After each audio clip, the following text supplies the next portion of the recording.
Hey, what's going down, everybody? It's your boy, Mr. Soul Effect, Rashad Ali, man. Tonight we got Ghost Selling Platinum artist Ny'a. I see her name just popped up on the screen, and we're going to go live right now talking about her new single, More. So, hey, what's going on? Hey, what's going on, Rashad? How are you? Oh man, pretty good, pretty good. Just man, kind of like jet lag. I was at church and stuff, working the soundboard and everything. Okay, that's fun. Yeah, That sounds like fun, though. oh yeah, definitely, yeah, because I'm like a sound engineer there, and I thought to myself, I said now I was like, if I take a nap and set my alarm, It's ain't gonna no be chances now I'll make it on time. it's So I gonna be said, now let me stay up, trouble. drink some cold water. Splash, splash, splash, splash. Exactly, because you know how black folks, when we sleep, we are out of here. That's it. So, That is point out. But that's cool. That's yeah, like fun. yeah. So I want to pay homage to you and stuff. I got your very first music video in the backdrop. I don't know if you can see it or not. I do. I can see it. I can see the big Yeah, hair. and Oh my stuff. And I was like, dang, they be 30 years until the first woo. yeah, coming though. So I was like, we gotta talk about that. Yeah, And that's a so blessing. Yeah, that is absolutely a blessing for sure. absolutely. I want to talk about your brand new single, More. Man, it's hot. I It, remember I was talking to your husband, big shout out to Eugene Napoleon. yes. And when I heard the record before it was out, I said, man, this is fire, man. He said, you like it? I said, brother, let me tell you something. Anything that she writes, I know is a hit. I ain't gotta hear the song. Oh, thank you I so think much. I think I heard maybe like 35 seconds of it. I said, okay, that's it. All right. Is it right here? Yeah, we had fun making that one. It's been a while. We've been in the studio together, so it was fun. Yeah. Yeah, how did that song came about when you came with the record board? So I think it's been 2 years since Kenny and I had since we outside. So that's been 2 years. Time, we were both kind of busy, and he's got singles out, and he's producing, and I was doing stuff, and so we finally got a chance to get in the studio. I was like, "Yo, when we get in the studio," he's like, "Come on, let's go." And so when we first went in, I just had the hook literally when I kind of I just had the chorus when I got there, and I just started singing the chorus. And if you know Kenny, you know Kenny Black, the music machine. He's absolutely that. He started creating the track right then and there, just creating piece by piece, drum by drum, keys by keys, whatever it was. He built up the track. I think it took about, the base of it took about 2 hours. And then I was like, okay, I'm going home to write to it. That's what we need. We just need that foundation because we really do. We work well together. Like we know each other's vibes. And so that's really cool. Went home, wrote to it, came back in the studio and just recorded it. It's always easy with Kenny. It's not hard at all. Yeah, when I first heard the record, I would picture what a video visualizing what looks like and stuff from a video. I said, whatever she got in her brain, I know it's gonna be dope, Yeah, and yeah. stuff and stuff. Because like every creative video you do, it's like the concept that you put out there, it draws you in. It's like a movie and stuff. That's what I like about that. Yeah, that's as an artist, that's what you want. Like, back in the day with Hype Williams and all that stuff, you try to be like, it's because they were all stories. Like, tell the story of the song. Like, just tell what the song is talking about. The song is talking about, like, not being afraid to be vulnerable with the person that's right for you. And you want to give more, and you're not afraid to get more. You're not. So it's more love, more of the good stuff in the relationship, that you're not afraid to give or you're not afraid to receive. I think a lot of people, um, it's hard for people to trust because they've been hurt, disappointed so much, so they don't open up completely. And this song is just about it's okay to open up to the right person and give more of yourself and learn to receive more because you're worth it. Yeah. I meant to ask you. It just crossed my mind. Is there gonna be like a kind of like a summer performance where you went to perform the record? We're trying to work on some things. Like it was just released recently, so we're trying to work on some things. I did a performance this past week, but it wasn't for that. I didn't think it was the appropriate space for it, because it was for a family member of ours who was doing an event for sarcoidosis, which he has, And so I performed We Are Strong. I could have performed that there, but I just didn't think it was the platform for it, because wasn't, you know, We Are Strong fits a lot of other things. So we're working on some things with more. I'm going to try to start a more campaign. So the more campaign, and my vision is just people literally, you know how you get on TikTok and you're just listening to the music in the background and you literally are just vibing with your boo, with your dog, with your child, whatever. I'm going to start a more campaign this week and see how that goes. I got a couple of my players that said that they would do it. So once the young people start doing it, then, you know, you kind of get a little bit more traction. Now, you know, not to be disrespectful to the older people, but the younger people really get into that. So that's what I'm trying to start this week. Wow, man. So yeah, I can't wait though and stuff. Cause I tell you though, your body of work. I mean, you got like songs that could like you could put a whole soundtrack together, say for like TV series, movies, commercials. Well, let me rewind the commercial part, like stuff like wine coolers, Mhm. something for women, like some type of fashion, or something for the fellas. It's like your music has it's like going to Gold Corral. It's like you got varieties of everything a person needs. I love that. Something for everybody. Yeah, exactly. Yeah. Stuff. Yeah. So I want to start. Your early beginnings of. I say like the age of. Let me see. Start off with say like the age of 6 or 7. What was the young Ny'a at mindset of what you want to be when you want to grow up?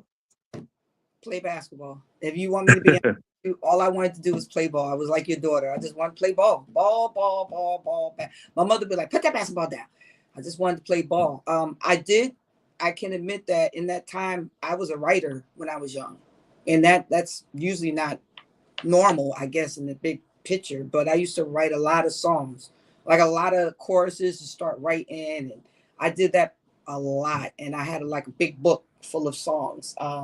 That I said to myself, I didn't know what I was going to do with them. I just enjoyed writing. I really did enjoy writing.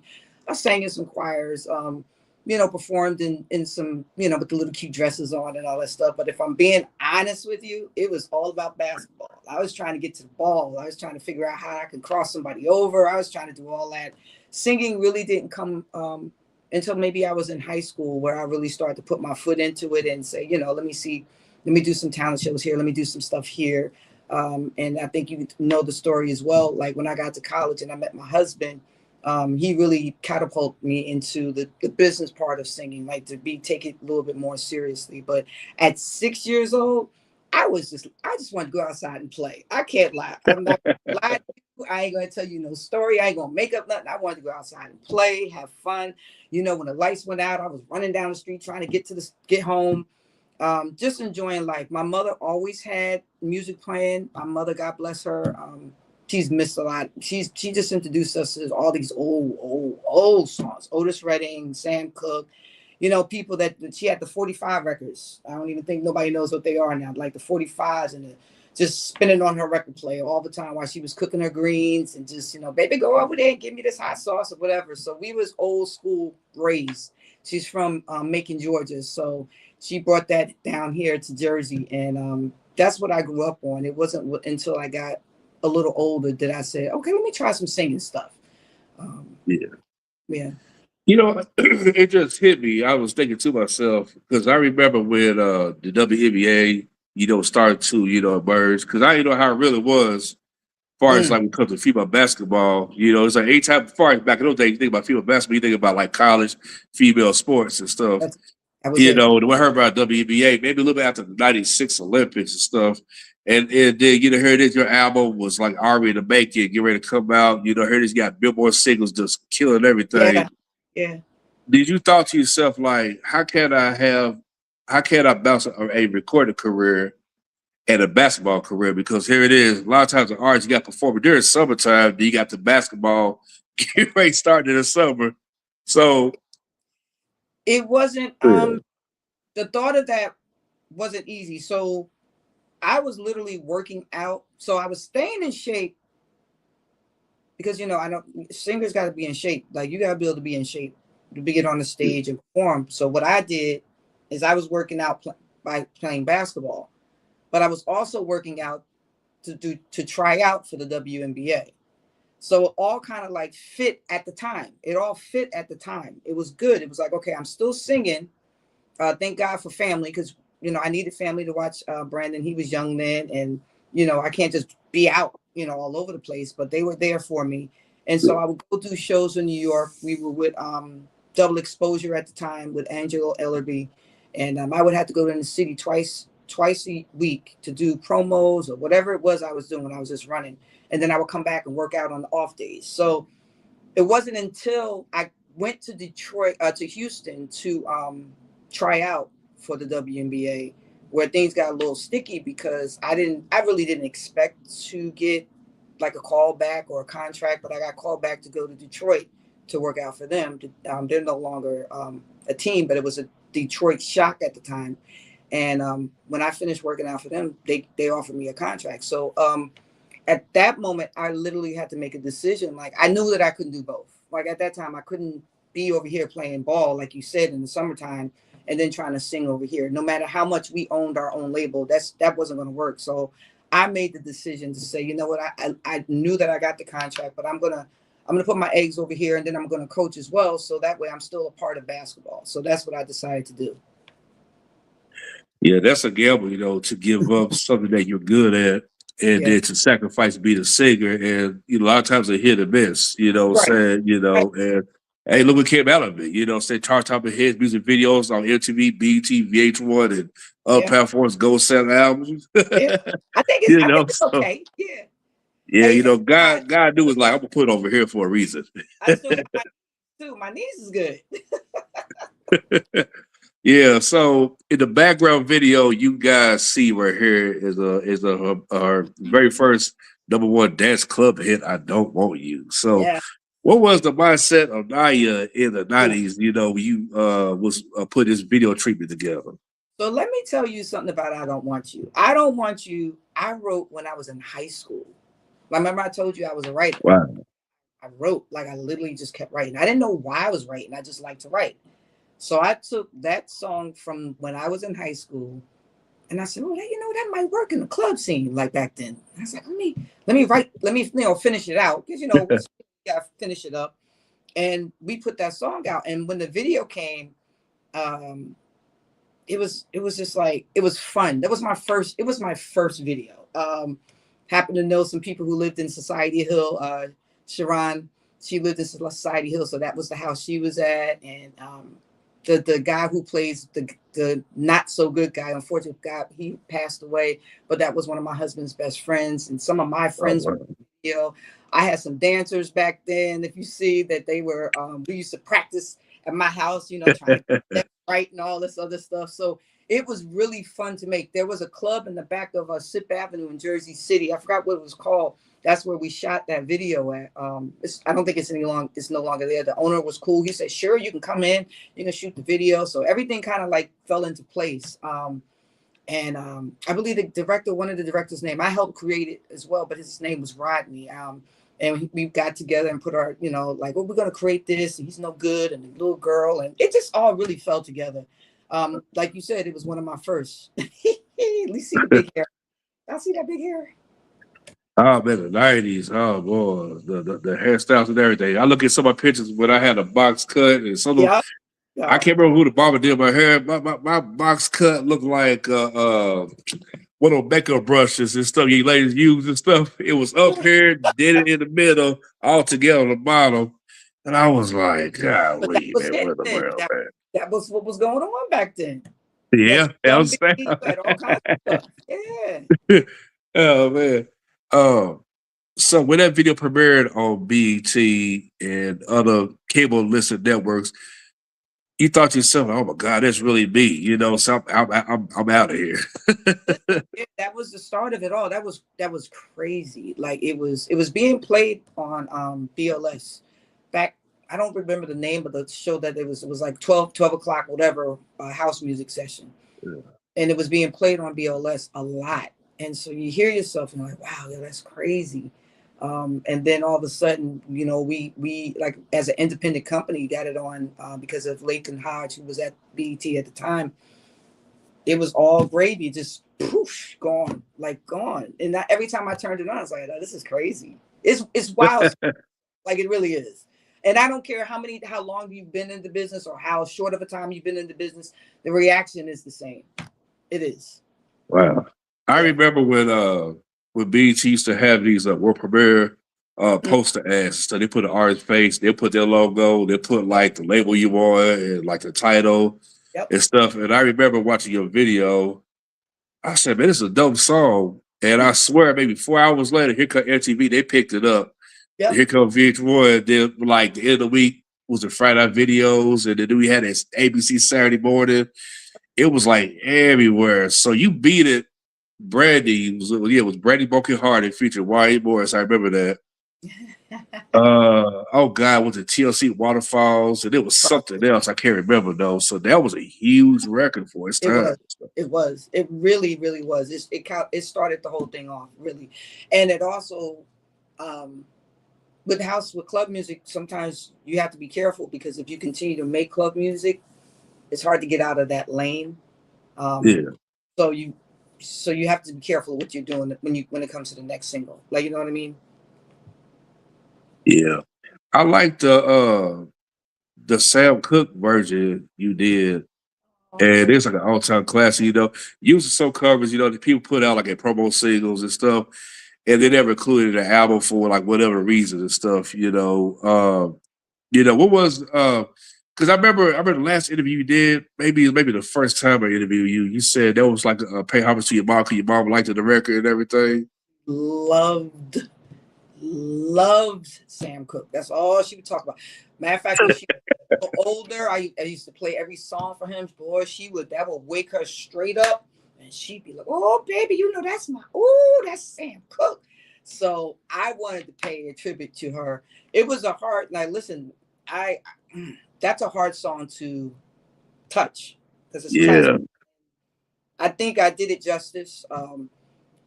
But if I couldn't, I would not have. Like, you know what I mean? I'm not touching anything that I can't handle because I feel like that's disrespectful. For me, I thought I did a good job. Everybody was like, "You're gonna do that song? Oh, it's a pretty hard song to sing," and blah, blah. And I was like, "It's good. We're gonna work this out. It's me and the piano. That's it."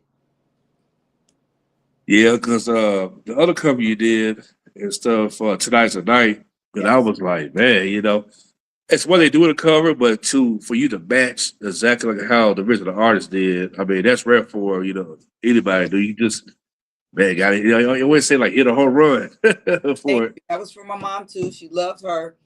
Like I said, with my mom, she was into music. Like she just was. Mahalia Jackson. She was into gospel music. She was just into music, which she gave me that, and she taught me everything that I know about all the artists that some of us have forgotten that started and paved the way for us as we are now.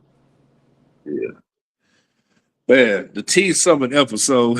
I remember when you was being interviewed by one of the hosts at the time and stuff. I see you look, you was like, oh my God, you really on camera? When I look back at that, Rashad, I'm like, oh my God. I was so not cocky or arrogant, but I was so confident, when I was backstage because you have a holding area, and you bound back there with Deborah Cox and I forgot who else it was. And they was like, "Hey, you get ready to get on." And Gene's like, "You nervous?" I'm like, "No, I'm good. I'm ready." I got out there and I was like, "Oh, whoa, oh snap, this is really happening." And she got up there and I looked at myself on the thing and I was like, "Oh, I was so nervous. God bless me," because it's like there's like back then. Everything you did was live. Yeah. Wasn't going back to re-edit nothing. So whatever it was, that's what it was. Yeah, and I don't think people understand. These days you can do a pre-recorded stuff. Now it's got to be Johnny on the spot. You cannot mess it up for nothing. No, but every time I look at that interview, I say, okay, I needed to grow some more. But in time I did. I know you thought to yourself like, if I could just go back in time just for that moment, yes, I would change all that. I would fix everything. I was like, ooh, I was so nervous. Oh my gosh, I've never been that nervous before in my life, like ever. But it's The national platform. Yeah. Your album Embrace, man, I mean, it had a great run. And I remember I was talking to you about that. I mean, for the album to run from the time it came out, 96, all the way through 1999, back then when television was known for like focus on music marketing. Right. Back then the album could at least last with 2 or 3 years, depending on, are the singles getting properly promoted. You got DJs playing your music everywhere and stuff like that. And I remember like another singles, it was All Right. You had like the remix version with Chubb Rock. Yep. Yeah, that was a hot record. It was so. I remember doing it with Chubb Rock. It was an honor working with him. I wasn't feeling well that day, but when you don't have that option, so a lot of people don't understand. And you're like, I'm sick, I can't go, because he's making time for us. So we had to go in and do what we could. It was a pleasure working with him, and the original was cool. I think we did another All Right version with I forgot his. I forgot the Sugar Mac Daddy. He was from Jersey City. But the one with Chubb Rock actually got into rotation on the radio too, and I didn't expect that, but it did. And obviously it was because of him. His anytime he's on the track, you're gonna have something flowing, and a lot of people record now. I'm like this. I personally, as an artist, was like, I could have done better. I could have done this. I could have done that, but it went well, and people are actually. Matter of fact, I think I just saw somebody on YouTube. I got to check that had like the little cassette tape of it, and they were. In it like about 2 months ago. Yeah, man, who was because I remember the videos and I remember because I remember the other song, Changes was getting played like crazy. Yep. Yeah, that one and oh god, the other video you did. I think it must have been the final single for the album. You had like the binoculars and your character's boyfriend went behind your back cheated with another female. That was All Right. That was the original All Right single. Yeah, I remember with Rachel from Planet Groove. When your video premiered, what was so funny though? Yo, when this is where that song "The Boy's Mind" came out. Yeah, and she said, speaking of cheaters, and she was like, big shout out. I never forget the word she said to this day. She said, speaking of cheaters, check out Ny'a's video, and she checks and she spies on her man for get trying to be a player. Yep. And I swear to you, they kept playing that video intro over and over and over again. I said, man, if you would have had social media back then, been a totally different story. And you're probably the first female artist to have binoculars in a video, as far as like seeing here it is, a guy you did that's supposed to be your husband, and he's cheating on you the whole time y'all together. That was Lathan Hydes who produced that video from BET. That was his. That I look. I can't take credit for none of that. Sometimes you got to sit back and let them do what they do. He had the whole scene wrote up with him and his crew, and I love that video because it tells the story. It was cool. Yeah, because this gonna show you how dang, the word trending would even in nope. But I remember when yours came first, then like they months later, Ny'a put out 4-page letter. Then she had binoculars in her video. And hers, of course, was a different concept, saying the guy that she, admired and everything. And I was like, it's crazy how directors always copy off each other. Whoever they inspired, how that goes. It happens. It happens now. I mean, everything's kind of like cookie cut. Like nobody wants to go outside that box because they're afraid that it's going to be too different. Yeah. What was it like going on tour with Horace Brown? What was it for the Coors Light tour? It was a Coors Light tour, yeah. It was fun. It was great. I try to tell my husband about him. I used to listen to him all the time, as a regular person. And then when I found out I was going on tour, I was like, oh my God, I was a fan, but I couldn't be a fan. I still had to be me. And I remember the one time I forgot, we were in New York somewhere, and I just opened up for him. So I was kind of like backstage. And what he did, he was still in his car. And he was singing all his beginning of his songs from his car coming into the club. And it was so dope because his voice, I don't think people realize like that man can sing, like he can sang. So he started singing whatever songs, and everybody was like, well, where's he at? Where's he at? and he was getting out the car and he came on into the set and tore it up. I think the one other time I was in Washington, I kind of messed up a little bit. I don't really drink. I don't drink liquor or anything, but at the time, I guess I was drinking Heineken, like if I wanted a beer. But I'm on a Coors Light tour, and so I get on stage and I say, "Yeah, if you ever get thirsty, just pick yourself up a nice Heine." And it was like my husband looked at me, the promoter looked at me, because I don't lie. So at the time, I didn't drink Coors Light, so they all looked at me and I was like, Jim's like, Lord have mercy. And then I cleaned it up as best I could. I said, but also you get yourself a refreshing Coors Light and you'll be good with that too. And I tried to clean it up, but I'll never forget it. But it was great going on tour with him. I think he was one of my, at the time, he was one of my best favorite male artists. Yeah. Yeah. There was a fella I interviewed 2 years ago. And his name was Angela Ellaby. He was like your publicist. Yep. And because I think I was getting ready to interview you for one of your songs going to come out and stuff. And he said, "Hey man, that ain't sound familiar." That I had to take my iPad and show you your picture and stuff. He said, "Oh yeah, I remember her." He said, "How the husband do?" I said, "Pretty good." I said, when they just became grandparents. He said, "Really?" He's out, man, like they too young, man, be grandparents and stuff and got a kid, man. But he said big shouts to them and stuff. Angelo was the man. I can't lie. We used to fuss all the time. Me and him used to fuss back and forth. back and forth. But absolutely knew what he was doing. Like, yeah, he was the man for sure. I tell you though, I don't interview a handful of people, but that brother is a serious brother I ever met in my life. Yes, no. I said, good Lord. He don't play, but his vision is, I want to say, like 95% correct. Like what he did for my career, I can't take away from him. Like, you know what I mean? So his business, mostly, you get in business with people, you pay them, and sometimes you don't get what you're supposed to get. That wasn't the case with him. It wasn't the case with him at all. Yeah, absolutely and stuff. So by the time the 90s, was coming to the end, the 2000s was rolling in. Now, what made you, take a hiatus for the music and just focus on being a female basketball coach full time? It got too much musically. After you get to a certain level, everybody wants to control you. And if you don't allow them to control you, then it's not like you, I don't know. It just was like, well, you got to do this, you got to do that, you got to do this, you got to do that. And I'm thinking to myself, like, well, like, okay, listen, I don't have to do anything. Like, I'm the type of person, like, if it doesn't make sense, I can't do it. Like, there's in the music industry, sometimes it's all very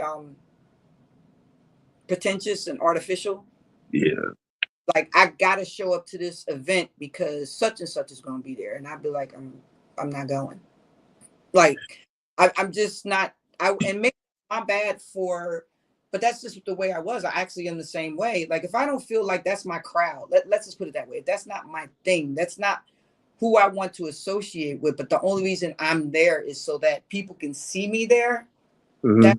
That's not who I am. So it started to become a lot of that. Like, because like you said, I've been on BET, I'm on the radio, I'm there, I'm at that level.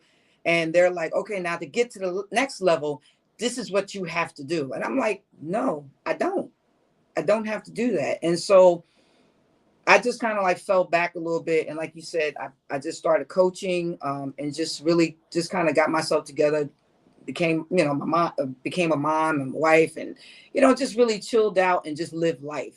It wasn't until like, I think I put out a single in 2011, maybe. I think it was I Need You. That's when I met Kenny Black and I started working with him. But I just didn't feel like I wanted to go through the nonsense of the music business. It's a lot. It's on women. You got to wear this, show your left thigh cheek, show your right thigh cheek, show your breast. I just want to sing. All I want to do is really just sing. That's it. Sing and entertain, be on stage and have fun. So I didn't come back until it was a while, like 2014, I think. I think I did something. So Confused was one of my first singles that I just threw out there just to see, what was going to happen. And he was like, let's just do an album. So that's how the comeback came. But yeah, the music industry will have you like, if you're not strong in your beliefs and strong in what you believe in and what you like, self identity of knowing what you will and won't do, you will be eaten up alive. Yeah. It was good that you took a break, especially on top of your game, at that time and stuff, because what was it like? You had like R&B departments getting fired. They were placing for pop and rock and all this other crap, and you see where that went at. Yeah. And then labels folded, Universal Music buying up everything. Our distributor, Ridiculous. little shake, little shady. It was a lot. There was a lot going on. Absolutely. Yeah. So so by the time you came through. And the good thing about it too, like you kept your ear, out there far as like musically, while you was, focused on, other important things and stuff. You thought to yourself, like, you know what, when I come back, I'm gonna hit them hard. And thank God where you got social media, you can promote your stuff and be for independent, don't have to worry about some label telling you what you should look like this, look like it, like you said, Yeah, they wanted Ridiculous. that we were like, so we were an independent company, but we had major distribution. And so with that, now people were trying to offer me major record deals. Like, you understand what I mean? So now they wanted me to come off our label and like sign with Sony or sign with Universal, or sign with Virgin, sign with the bigger label. And the stuff that they try to offer you is just mind blowing. And I'm like, I'm not doing that. I don't know. It's a good deal. You get this much up front and blah, blah, blah. And I was just like, it was very pushy. It's like a car salesman. Like, Yeah. like, I don't know why. What are you looking for? Blah, blah, blah. And so that was another thing. I was like, I feel like I'm at an auto car lot and people are just trying to sell me the worst deal ever with the points. The points were terrible. Publishing, they want your publishing and they want you to sign with their own manager company. No, I know a little bit too much to know, like, that's not good. Yeah, I tell you though, that's what they always say though. Before you sign that supposed to be fine print, make sure you take it to a lawyer or somebody, because you're gonna get screwed over easily. You better have somebody look at it. You absolutely right. Yeah, especially when you write your own stuff. Especially you work so hard to create these great songs and stuff. And like all your hard work and earnings belong to you and everything you built for it. Why would I give that up? For what? Why would I do that? That's what a lot of artists are struggling with now. They want their catalog back. Like, some of them want it back. Some of them are selling it. I mean, I don't know, but I appreciate my catalog. Absolutely. 23 number one hits, 2-time Grammy consider, 5 platinum plaques. Of course, we mentioned about a gold selling album. When you think it all, 2024 Global Legend Award, and I think you got like another award. I can't forget what it is though, but it was Musical Live Radio Song of the Year. Yeah. And somebody would have told you the beginning of your career and say, hey, this is what you're gonna receive in the end. You were like, nah, man, like y'all tripping. But as a singer, you don't get in it for accolades. Well, at least I didn't. I just enjoyed singing. I enjoyed writing. I enjoyed performing. And I never thought like, oh, one day this is going to be. That wasn't my thing. Like, oh, to be Grammy considered. That's hard to do. And so many Grammy people are in the pool. That's a very hard thing to accomplish. So that's not anything I said, oh, that's what I'm going to do. But when it happened, it was so fulfilling. I was so honored. One of the best parts of this was that to be Grammy considered. That is awesome. Yeah. The awards being number one means that people are listening and they're appreciating the longevity of my career, which I never will take that for granted. Across the country, like Music Live is in another, it's out there in another country. Mostly Europe, they're appreciating the music with your platform and all that you do. Your people are appreciating my music with Breaking Change radios. I'm so thankful for the independent platforms. That's what we as artists have to know. Without your platforms like you, how do we get our music out? We're not signed. Like, you know what I mean? So we appreciate you. And I want you to continue to do what you do, because it's going to pop for you real big one day. And you're going to be like, this is me. See you on the radio. It. That's it. You know it and stuff. You know, you and Kitty Black, I swear, it's crazy though, this time around, using some majority, I ain't gonna say all, some independent artists, they get with like multiple producers and stuff like that. I always say that, if an artist and a producer have great chemistry, they can build more hits down the road and stuff, as long as they on the same page. You might have a little disagreement here and there, as long as everybody's cool and stuff. You Right. Kitty Black, and I can't forget, the eternal, the founder of P.O. Dunn, Jerry Chorus. Like when you in the studio with them, separately, whatever, what's the vibe like when you create these records, come with different ideas? It's absolutely fun. Listen, those two are two of the best that I think in the world. And that's, of course, that's my opinion. You have someone like Eternal PM Dawn and where they come from, and when the time in which they did it, like you understand, what they did was not normal in that time. You know what I mean? Two young brothers from Jersey City trying to make it and just go and pop like that and go that big. I think they just got honored in Jersey City for their work, which is long past due last week, which is great. And then working with somebody like Kenny Black, who's also been Grammy. He's produced for everybody. Like Kenny doesn't even talk about it as much as he should. He's produced for a little bit of everybody.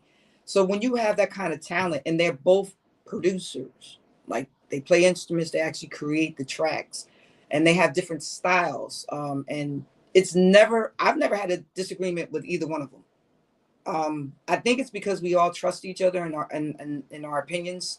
I've never felt the ego from anything. Everything's been real cool, fun. Never an issue, never an issue. Even if, like I said, with Kenny, with this, we hadn't really gotten in the studio for 2 years. Then we got back like it was nothing, and here comes more. Yeah, absolutely and stuff. Uh, yeah, now, like before we get off here, what's the next? That's right. We are talking about a couple of fourths. What the hell I'm talking about? All Yeah, right, so you got like another promo run, for the single, say far like radio and stuff like that. I'm pushing it out like as an independent artist, you got to go on different platforms. I'm pushing it out to Spotify playlists now. Like I said, I'm trying to do a more campaign that I'm going to start with all the youngins that are in my life because they hold that torch. We're trying to decide on a video. I don't know if you remember. I think for We Outside, I released it kind of like at the same time, which I didn't realize. But we didn't do a video for We Outside until like 2 months later, which is not a bad thing. That's not a bad Yeah, thing. It gives its record a chance to breathe, and then you put the video behind it, and you pop it back up, and you give it new life. So yeah. I pushing t- it. Go ahead. I'm sorry.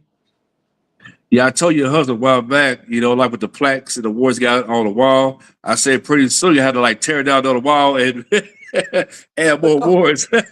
Get spread all over. But they are. They're the blessings. I don't. Like I said before, I will not ever take it for granted.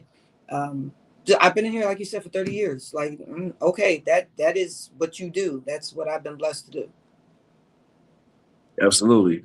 Uh, yeah, you know what? I don't think I never asked you this. If you had a dream collaboration artist, from your peers, you would love to have worked with, or they was alive, Mm. who you love to work with? I say like Woo. 5 people. Five. Ah, for sure, Prince. Prince. If Prince, like whatever. Let's go, Prince. He actually listened to one of my songs personally and told me that I was a great writer personally. And he's really a cool dude. Like he was really a chill dude. And you already know his creativity is what it is. Um, I love Joe. I think he's one of the most underrated Yeah, singers around. Like he gets more recognition than he does in Europe than he does here now. But that he can go. Female wise, I mean, I don't know that I think me and Mary would work well together. Like not this Mary now, but like yeah. the younger Mary, like what's the 411 Mary type?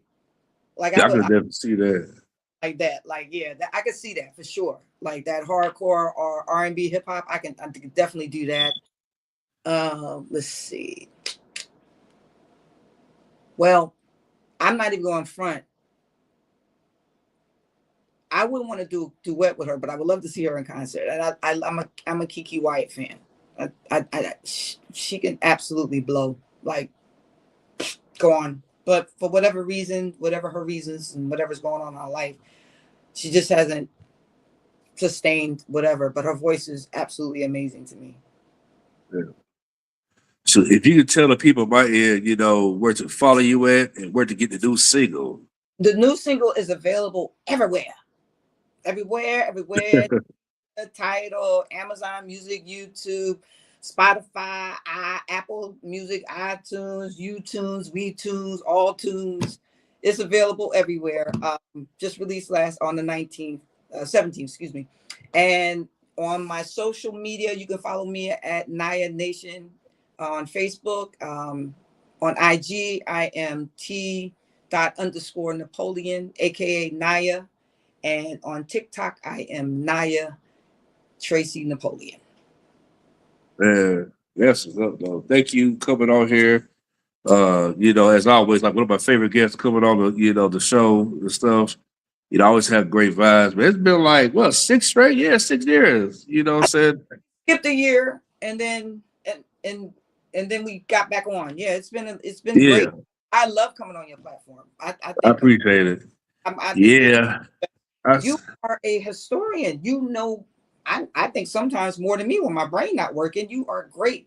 You know all the details. You know everything, and people don't understand. That's what makes a real podcaster.